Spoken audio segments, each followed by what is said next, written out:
آقا کریم علیہ السلام نے ارشاد فرمایا لیس منا من تشبہ بغیرنا، وہ ہم میں سے نہیں ہے جس نے ہمارے غیروں سے مشابہت اختیار کی، جو ہمارے دین سے ہٹ کے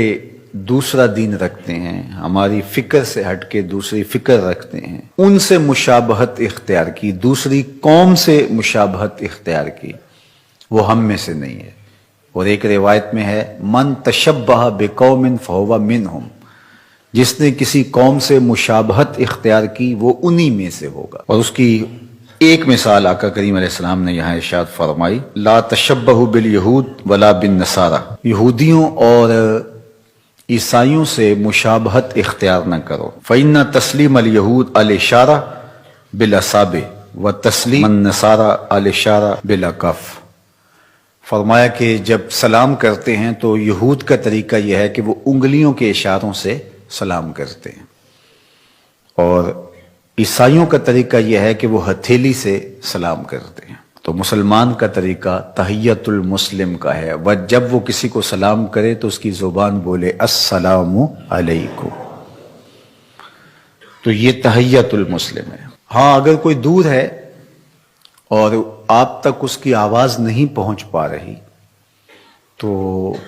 اس کو آپ اگر اشارہ بھی کرتے ہیں تو اس کے ساتھ سلام جڑا ہونا چاہیے، السلام علیکم، تو یہ تو درست ہے۔ جو اصل ہے وہ تھی اور ساتھ آپ نے اس دور والے شخص کو اشارہ بھی دے دیا تو اس کی تو گنجائش ہے، لیکن السلام علیکم نہیں کہا آپ نے، اور ایسے ہی آپ جو ہے وہ اس کو ہاتھ سے کہتے رہے، انگلی سے اشارہ کرتے رہے، تو یہ طریق یہود کا ہے یا نصارہ کا ہے، مسلمانوں کا یہ طریق نہیں ہے۔ جب وہ اپنے مومن بھائی کو دیکھتے ہیں، ملاقات کرتے ہیں تو السلام علیکم کہتے ہیں۔ السلام علیکم نہ کہیں، صرف اشارہ کہیں تو یہ اشارہ یہود کا اور نصارہ کا ہے، مسلمانوں کا نہیں ہے۔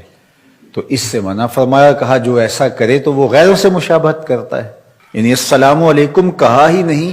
بلکہ ہاتھ سے ہی جو ہے وہ اشارہ کر رہا ہے، یا انگلی سے اشارہ کر رہا ہے، یا دو انگلیوں سے اشارہ کر رہا ہے، لیکن زبان سے السلام علیکم نہیں کہہ رہا، تو پھر کلی مشابہت ان سے ہو گئی۔ تو فرمایا جو ایسا کرے ہمارے سے اس کا کوئی تعلق، کوئی رشتہ، کوئی ربط نہیں ہے، چونکہ اس نے ان کے طریقے کو اختیار کیا جو آمنہ کے لال نے طریقہ دیا، اس کو اختیار ہی نہیں